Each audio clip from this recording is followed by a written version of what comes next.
Meditando la Biblia en un año, con el pastor Alex Figueroa. Día 23, mes 9, Isaías capítulo 41. Desde el versículo 17, el Señor sigue manifestando las promesas de restauración y misericordia. Nos habla del refrigerio espiritual que vendría de parte del Señor, prometiendo saciar la sed de los sedientos. Recordemos que Jesús luego diría que son bienaventurados los que tienen hambre y sed de justicia, porque ellos serán saciados. Mateo 5:6. También se presentaría en Juan 4 como aquel que puede darnos agua viva, en la conversación que Jesús sostuvo con la samaritana, donde prometió saciarnos con esa agua de vida y darnos una salvación que se compara con el agua que sacia nuestra sed, pero que también refresca nuestra alma y nos convierte a nosotros mismos en fuentes de agua viva, como también diría el Evangelio de Juan. Desde el versículo 21, el Señor se dedica a desafiar metafóricamente a los falsos dioses. Según este pasaje, debemos entender que ellos son nada. Dice en el versículo 24, vuestras obras son vanidad y abominación el que os escogió. Todos quienes los adoran finalmente van a tener la retribución de esa idolatría, como después diría en el capítulo 42. Pero acá queda claro que son vanidad y sus obras no son nada. Estos ídolos, estas imágenes fundidas son viento y vanidad,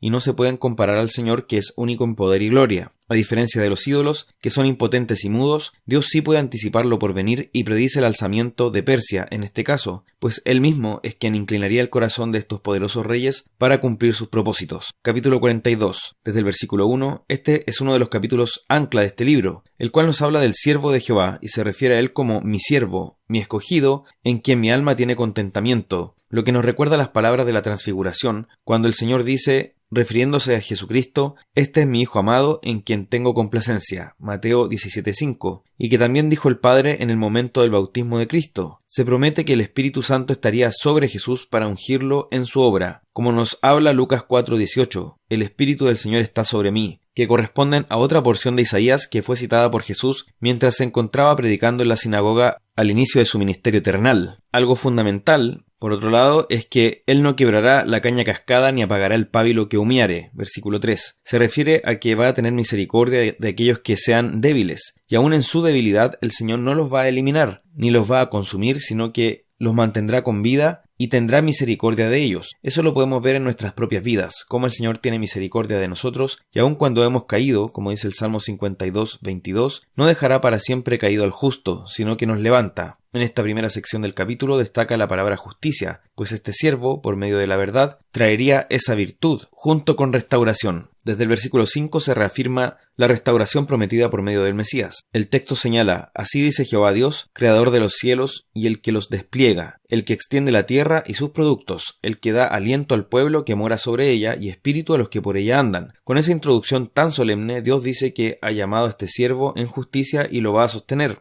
Lo guardará y lo pondrá por pacto al pueblo y luz a las naciones. Claramente todo este pasaje de su siervo y su escogido apunta a Cristo y nos habla de su obra. Algo que destaca es que el Señor no da su gloria a otro. Versículo 8. Esto es fundamental porque este siervo de Jehová llevaría la gloria de Dios. Eso significa que sin ser el Padre sería también divino, lo que nos habla de la doctrina de la Trinidad, porque Jesús recibió la gloria del Padre sin ser el Padre, pero es igualmente Dios, es otra persona del Dios uno y trino. Es importante señalar que nadie debe recibir la gloria que solo Dios merece. Nadie es digno de esto. Por lo mismo no debemos dar a otro esa gloria, honra y alabanza que solo pertenece al Señor. Desde el versículo 10 nos llama a alabar al Señor por esta misericordia y bondad, pero también nos habla que el Señor despertará como hombre de guerra. Se entremezcla el juicio a sus enemigos con la salvación a su pueblo. Dice que Él va a guiar a los ciegos por caminos que no sabían. Versículo 16. También habla bastante de los ciegos, los sordos, los cojos, mostrando así nuestra necesidad de reconocer nuestra vulnerabilidad y deficiencia, cuando nos referimos a nosotros mismos, a nuestros méritos y a la capacidad que tenemos de hacer el bien y de conseguir la salvación por medio de nuestras obras. Aquellos que reconocen que son ciegos serán guiados, pero aquellos que se endurecen en su ceguera llegarán a la ruina. Esto nos recuerda la ocasión en que Jesús confrontó a los fariseos diciéndoles que si reconocían que eran ciegos no habría pecado en ellos, pero como decían ver, resultaban así condenados. Eran ciegos, guías de ciegos. Pero el Señor, a quienes reconocen su ceguera, hace que anden por una senda nueva, de luz. Dice el Señor, estas cosas les haré y no los desampararé. Versículo 16. Pero a los que confían en sus ídolos e imágenes, el Señor les dice, serán vueltos atrás y en extremo confundidos. Los que confían en otros dioses, los que caen en idolatría, llevarán el precio de su pecado. Desde el versículo 21, por otra parte, se evidencia que el Señor ha querido magnificar su ley y engrandecerla. El Señor es quien da importancia a su palabra. El Salmo 138 dice que el Señor ha exaltado su nombre y su palabra sobre todas las cosas. Por tanto, si Él ha hecho esto con su palabra, nosotros también debemos exaltarla y engrandecerla. El Señor es quien entrega a su pueblo a juicio y tribulación porque se volvieron tardos para creer y dejaron la palabra del Señor. Por tanto, como nos dice el apóstol Pablo, no debemos ser soberbios, sino temer, porque tal como estos israelitas, este pueblo de Dios del antiguo pacto, fue entregado a la tribulación debido a su infidelidad, nosotros también podemos ser entregados de la misma manera si nos apartamos de la palabra del Señor. Capítulo 43. Desde el versículo 1 nos habla del Señor como redentor de su pueblo, quien guarda a los suyos del juicio y la destrucción, de ser completamente eliminados, y así promete restaurarlos y reunirlos de la dispersión. El Señor dice a su pueblo: Yo Jehová, Dios tuyo, el Santo de Israel, soy tu Salvador. Versículo 3. Esas palabras deben ser de gran consuelo porque el Señor dice en el versículo 4: Y yo te amé, daré pues hombres por ti. Nos tuvo gran estima, incluso dará naciones por la vida de su pueblo, y esto no por nuestros méritos, sino por su misericordia. Dice: todos los llamados de mi nombre, para gloria mía los he creado. Versículo 7. Si has sido llamado por el Señor y has creído en su evangelio, debes saber que Él dice que para gloria suya has sido creado, has sido formado y has sido hecho. Desde el versículo 8, el mismo Señor promete esto por sus excelencias y perfecciones. Dice: yo mismo soy, antes de mí no fue formado Dios, ni lo será después de mí. Versículo 10. Y dice: yo soy Jehová, y fuera de mí no hay quien salve. Esto va acompañado de una exhortación a volverse de los ídolos a Dios. Por tanto, no busquemos la salvación en lo que no es Dios, ni busquemos la vida en lo que no puede salvar, pues solo Dios puede hacerlo. Dice después también que Él fue antes que todas las cosas, y no hay quien libre de su mano, ni quien estorbe su plan. Versículo 13. Este es nuestro Dios, es el Dios que se llama nuestro Salvador, y por eso nuestra salvación está segura en sus manos. Salmo 67. Desde el versículo 1 encontramos en primer lugar un ruego al Señor que nos recuerda la bendición aarónica, en números 6, 24 al 26, donde se ruega el favor, el cuidado y la obra de Dios en su pueblo. Se afirma algo aquí que tomará su sentido pleno en el nuevo pacto, y es que Dios, a través de sus redimidos, refleja su gloria en un mundo que está bajo el pecado. Es a través de su pueblo que los pecadores perdidos son llamados a salvación, y la gloria de Dios puede hacerse aún más visible en toda la tierra. Su creación cuenta de su gloria, pero lo hace sin palabras, mientras que su pueblo eleva alabanzas con palabras y con entendimiento, y ese debe ser nuestro deseo, que Dios sea adorado en toda la tierra. Desde el versículo 3, por ello luego vemos un ruego para que las naciones alaben a Dios. Como hemos dicho anteriormente, el plan del Señor nunca fue que solo Israel lo adorara a Él como su pueblo, sino que desde el Antiguo Testamento está anunciado que todas las naciones lo van a adorar, lo cual se cumple con la venida de Cristo, con la inauguración del nuevo pacto y el reino de Dios en la tierra. Entonces podemos ver aquí que el Señor llama a los pueblos y los exhorta a que lo alaben, y así será. Gente de toda tribu, pueblo, lengua y nación cantarán al Señor, lo alabarán por sus grandes obras, por sus virtudes y perfecciones. Luego dice que juzgarás a los pueblos con equidad y pastorearás a las naciones en la tierra. Versículo 4. Esto nos habla del reino del Señor sobre la tierra y de que todas las naciones deben temerlo. Esa debe ser nuestra esperanza en la evangelización. Aún queda pueblo por llamar y ser rescatado, quienes no le conocen aún. Desde el versículo 6, por ello debemos rogar que el Señor bendiga a su pueblo para que este fin se cumpla, en la confianza de que la tierra dará su fruto, es decir, el Señor obrará para que las naciones se conviertan a Él y nosotros mismos podemos contarnos como frutos producidos por el Señor en un mundo bajo el pecado. Por tanto, nuestra labor también debe ser buscar que el Señor sea adorado en toda la tierra y debemos entregarnos a ella confiando en que el Señor hará la obra, trayendo a los pecadores de las tinieblas a su luz admirable. Proverbios capítulo 23. Desde el versículo 29 se advierte sobre las consecuencias de la embriaguez con vino. Tal vez alguno puede leer esto con distancia porque no toma vino, y por tanto piensa que no sufrirá lo que se relata aquí. Pero debemos entender esta enseñanza como referida también a toda situación o cualquier cosa creada que nos quite el dominio propio y la sobriedad. Ser sobrios implica estar en dominio de nuestras facultades, estar en nuestros 5 sentidos, alertas, conscientes de lo que está ocurriendo, con la facultad de gobernar nuestras acciones. Toda cosa que nos quite esa sobriedad es equiparable al vino, sean drogas o sea cualquier clase de adicción. Incluso el entretenimiento en exceso, recordando que la Biblia no habla de adicciones sino de idolatría, pues todo problema de adicción se puede reconducir a un ídolo que está gobernando nuestro corazón en lugar de Dios. Por tanto, tengamos cuidado con estas cosas y notemos todo aquello que nos quita la sobriedad que el Señor nos manda a tener. Recordemos que Él dijo: sed sobrios y velad. Ese es el mandato de la Escritura. Entonces debemos rechazar cualquier cosa que nos quite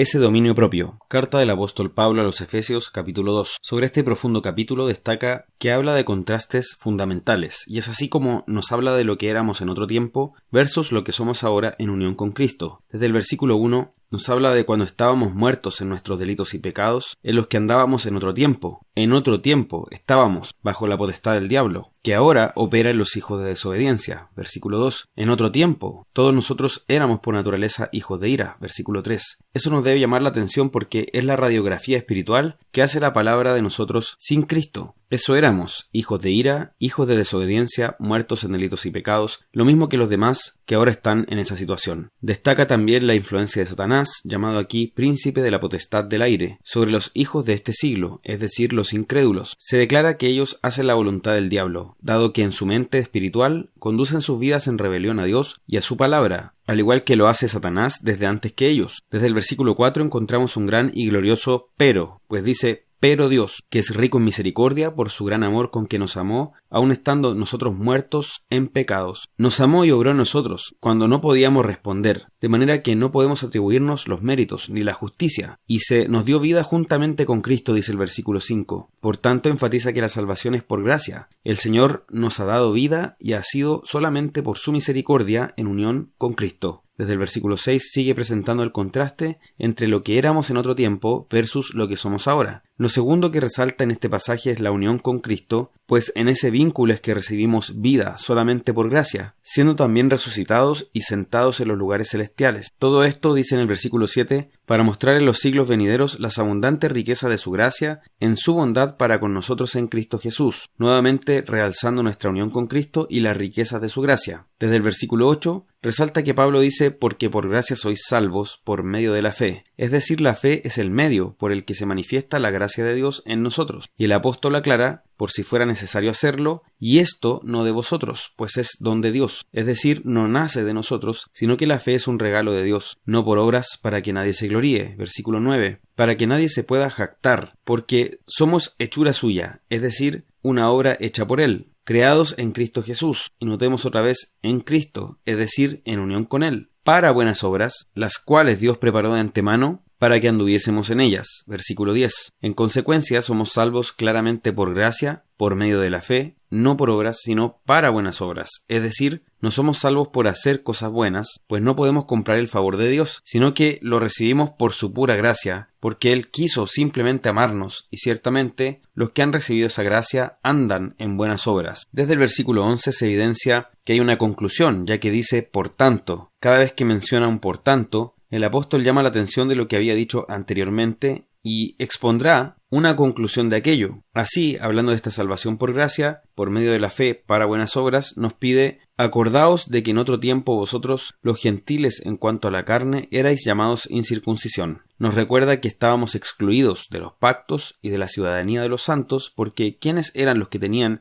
esa ciudadanía de manera exclusiva? Los israelitas, los descendientes físicos de Abraham. Se puede apreciar que nuevamente está haciendo el mismo contraste, es decir, sigue en la misma línea del argumento en otro tiempo. Eso lo repite varias veces en esta porción, haciendo el mismo contraste que hacía antes. Nos dice que estábamos lejos de Cristo, que estábamos sin la ciudadanía de Israel, ajenos a los pactos de la promesa, sin esperanza y sin Dios en el mundo. Versículo 12. Y luego hay otro pero, al igual que en el versículo 4. Nuevamente, en unión con Cristo dice: pero ahora, en Cristo Jesús, vosotros que en otro tiempo estabais lejos, habéis sido hechos cercanos por la sangre de Cristo. Versículo 13. Luego agrega, desde el versículo 14, Él es nuestra paz, que de ambos pueblos hizo uno, derribando la pared intermedia de separación. Por eso es terrible que hoy día el sector llamado dispensacionalista diga que los judíos tienen un trato aparte de Dios, que reciben una herencia aparte, un reino exclusivo para ellos del que no van a disfrutar los gentiles. Al afirmar esto, este pasaje quedaría completamente sin significado, y es este pasaje justamente el que echa por tierra esa visión, porque nos dice que en Cristo Jesús los gentiles y los judíos son un pueblo. En el versículo 14 se refiere a una humanidad, porque dice que en Cristo ha sido abolida la enemistad de las ordenanzas, entre ellas la circuncisión, y en Cristo ha sido creado un solo y nuevo hombre. Versículo 15, es decir, una nueva humanidad en donde hemos sido reconciliados con Dios en un solo cuerpo. Versículo 16, y los que estábamos lejos hemos recibido el Evangelio, las buenas nuevas de paz. Versículo 17, y por medio de este Evangelio tanto judíos como gentiles, por un mismo espíritu, tenemos acceso al Padre, versículo 18. Por tanto, dice en el versículo 19, ya no sois extranjeros ni advenedizos, sino conciudadanos de los santos. Es decir, tenemos una misma ciudadanía y somos miembros de la familia de Dios. Estamos edificados sobre el fundamento de los apóstoles y profetas, siendo la principal piedra del ángulo Jesucristo mismo, versículo 20. Y estamos siendo edificados como un solo templo en el Señor, versículo 21, donde Dios habita por su Espíritu Santo, versículo 22. Por consiguiente, no se puede decir después de todo este capítulo que hay un trato aparte para los judíos y otro para la Iglesia. Hemos sido reunidos en la Iglesia, judíos y gentiles, como un pueblo, una nueva humanidad, un nuevo hombre, es decir, creados en Cristo, un solo cuerpo, una ciudadanía, una familia, en un fundamento, siendo edificados como un templo. Por tanto, demos gracias a Dios porque nos ha llamado. Notemos que Pablo resalta en este pasaje que antes estábamos ajenos a los pactos y ahora hemos sido acercados a ellos. Y eso quiere decir que todos los pactos bíblicos son también nuestros, y todo esto por la sangre de Cristo. Gracias a Dios porque ha hecho esta obra maravillosa y podemos ahora ser miembros de la familia de Dios.